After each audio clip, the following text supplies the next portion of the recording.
शरद पवार हे आता नाशिककडे निघालेले आहेत। आपण थेट तिथली दृश्य बघणार आहोत।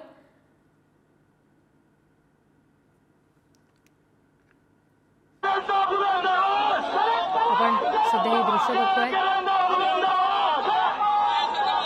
शरद पवार या ठिकाणी आलेले आहेत आणि एकंदरीत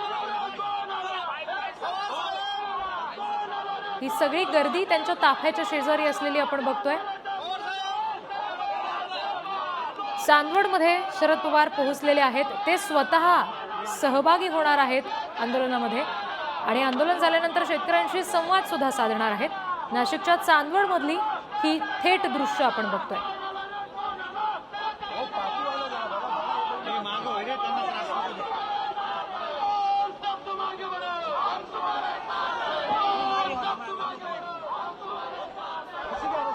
शरद पवार यांच्या समर्थनार्थ घोषणाबाजी होताना आपण बघतोय आणि केंद्र सरकारचा जो कांदा निर्यात बंदीचा निर्णय आहे त्याला समस्त राज्यभरातले शेतकरी विरोध करतायत। नाशिकमध्ये राष्ट्रवादी शरद पवार गटाचं आंदोलन होतंय आणि त्याच्यासाठी स्वतः शरद पवार पोहोचलेले आहेत आणि आंदोलनस्थळी शेतकऱ्यांना ते संबोधित करतील, त्यांच्याशी बोलतील, संवाद साधणार आहेत। नेमक्या काय समस्या आहेत त्या सगळ्यांच्या हे स्वतः शरद पवार जाणून घेणार आहेत आणि त्यासाठी नाशिकच्या चांदवडमध्ये शरद पवार पोहोचले।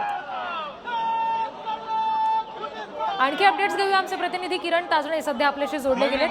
किरण, आजूबाजूला जी ताफ्याच्या गर्दी आहे शरद पवारांच्या त्याच्यावरून एकंदरीत आंदोलनाचं स्वरूप आमच्या लक्षात येत आहे, काय आणखी तपशील?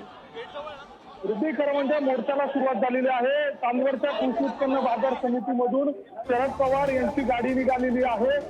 मोठ्या संख्येनं या ठिकाणी शेतकरी देखील सहभागी झालेले आहेत। जोरदार घोषणाबाजी केली जाते आणि एकूणच जर बघितले तर गेल्या काही दिवसांपूर्वी केंद्र सरकारनं कांदा निर्यात बंदीचा निर्णय घेतला होता। त्या सगळ्या निर्णयाच्या पार्श्वभूमीवर या ठिकाणी मोठ्या प्रमाणात कांदा उत्पादक शेतकरी एकवटलेले आहेत। सरकारच्या विरोधात घोषणाबाजी देत आहे आणि एकूणच या आंदोलनामध्ये सहभागी झालेले आहेत। काही वेळातच अगदी 2 ते 3 मिनिटांमध्ये शरद पवार हे चांदवडच्या चौकुलीवर पोहोचणार आहे। शेतकऱ्यांसोबत त्यांची गाडी देखील चाललेली आहे आणि दृश्यांमध्ये जर बघितले तर शरद पवार हे थोड्याच वेळात ते तर रास्ता रोकोमध्ये सहभागी होणार आहे। एकूणच जर बघितले तर गेल्या अनेक वर्षानंतर शरद पवार हे थेट मैदानात उतरल्याचं आपल्याला बघायला मिळतं आणि जर बघितलं तर शेतकऱ्यांच्या मुद्द्याला घेऊनच शरद पवार या ठिकाणी आक्रमक झाल्याचं बघायला मिळतंय। गेल्या काही दिवसांपूर्वी नाशिक जिल्ह्यामध्ये मोठ्या प्रमाणात गारपीट झाली होती, अवकाळी पाऊस देखील पडला होता आणि या सगळ्या पार्श्वभूमीवर जर बघितलं तर शेतकऱ्यांचं मोठं नुकसान झालेलं होतं। एकूणच केंद्र सरकार जे निर्णय घेत आहे ते निर्णय शेतकऱ्यांच्या कसे विरोधी आहे हे अनेकदा शरद पवारांनी अधोरेखित केलेलं आहे आणि त्याच सगळ्या पार्श्वभूमीवर शरद पवार हे थेट मैदानात उतरलेले आहे। रस्त्यावरची लढाई ही केंद्र सरकारच्या विरोधात या ठिकाणी पवारांकडनं आखली जाते। किरण, जसं तुम्ही म्हणताय की थेट आता शरद पवार मैदानात उतरतायत, अनेक वर्षानंतर थेट अशा रस्त्यावरची लढाई लढताना शरद पवार दिसतायत। सध्या कृषी उत्पन्न बाजार समितीमध्ये शरद पवार दाखल झालेत। नेमकं कुणासोबत बैठक सुरू? आता सध्याच्या घडीला शरद पवार हे सुरुवातीला शेतकऱ्यांशी संवाद साधणार होते, मात्र जमलेली गर्दी बघता शरद पवारांनी या ठिकाणी थेट मोर्चामध्ये सहभागी होण्याचा निर्णय घेतलेला आहे आणि कृषी उत्पन्न बाजार समितीमध्ये पोहोचलेले शरद पवार आता हे चौकुलीच्या दिशेने जात आहे। मोठ्या प्रमाणात शेतकरी या ठिकाणी एकवटलेले आहेत आणि या सगळ्या पार्श्वभूमीवर आता शरद पवारांचा जो ताफा होता तो ताफा चांदवडच्या चौकुलीपर्यंत पोहोचतोय। अगदी काही वेळाचं हे अंतर आहे आणि त्या ठिकाणी जर बघितलं तर अनेक शेतकरी बांधव असतील किंवा त्यांचे पदाधिकारी असतील ते त्यांच्या गाडीच्या बाजूला गाड्या घेऊन त्या ठिकाणी पवारांना चौकुलीकडे घेऊन जात आहेत। थेट रास्ता रोकोमध्ये आता पवार सहभागी होताना बघायला मिळणार आहे। त्यामुळे मोठी गर्दी या ठिकाणी शेतकऱ्यांची झालेली आहे। अगदी किरण, जसं तुम्ही म्हणताय की मोठी गर्दी शेतकऱ्यांची आहे, या शेतकऱ्यांनी शरद पवारांकडे काय नेमक्या अडचणी मांडल्यात?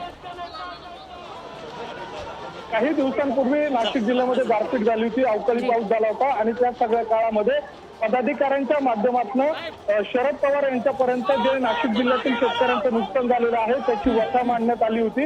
यामध्ये शेतकऱ्यांचं कांदा पीक असेल, द्राक्ष पीक असेल याचं मोठं नुकसान झालं होतं आणि त्याच नुकसानीच्या पार्श्वभूमीवर पवारांचा हा दौरा होता आणि या दौऱ्याच्या निमित्तानं शेतकऱ्यांनी जो रास्ता रोको केलाय त्यामध्ये आता शरद पवार स्वतः सहभागी होणार आहेत। एकूणच जर बघितलं तर शरद पवारांच्या सोबत या ठिकाणचे जे कार्यकर्ते आहेत ते देखील मोठ्या प्रमाणात या रास्ता रोकोमध्ये सहभागी होणार आहेत। त्यामुळे एकूणच केंद्र सरकारच्या विरोधात थेट रस्त्यावरची लढाई शरद पवारांच्या माध्यमातून आपल्याला या ठिकाणी पाहायला मिळते. जी किरण, आता आपण बघतोय की स्वतः शरद पवारांसारखे ज्येष्ठ नेते जर या केंद्राच्या निर्णयाविरोधात रस्त्यावर उतरत असतील तर काय नेमका याचा परिणाम होऊ शकतो, काय नेमकं महत्व येऊ शकतं शरद पवारांच्या या सगळ्या थेट मैदानात उतरण्याचं? नाशिक जिल्हा हा शरद पवारांचा बालेकिल्ला म्हणून अनेकदा ओळखला गेलेला आहे.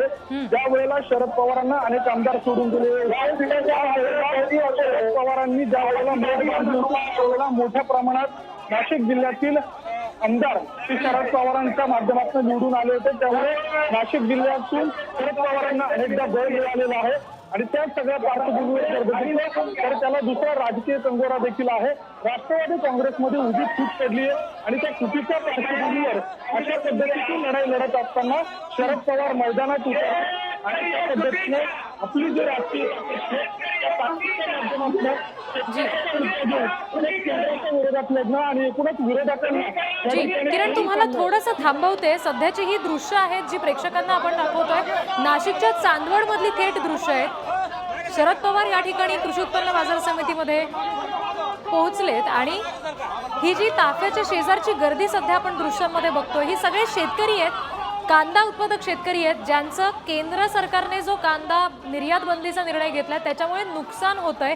आणि हेच आर्थिक संकट टाळण्यासाठी राष्ट्रवादीकडून, शरद पवार गटाकडून जो रास्ता रोको केला जातोय त्याच्यासाठी शरद पवार स्वतः पोहोचलेले आहेत.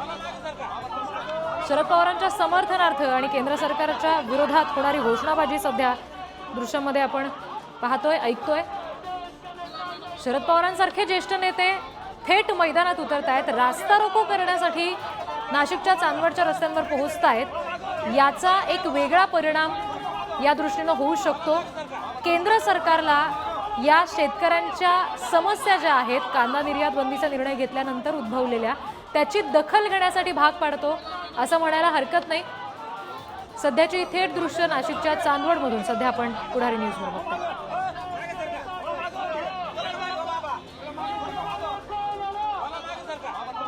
शेकडोंच्या संख्येने जमलेले हे कांदा उत्पादक शेतकरी आहेत.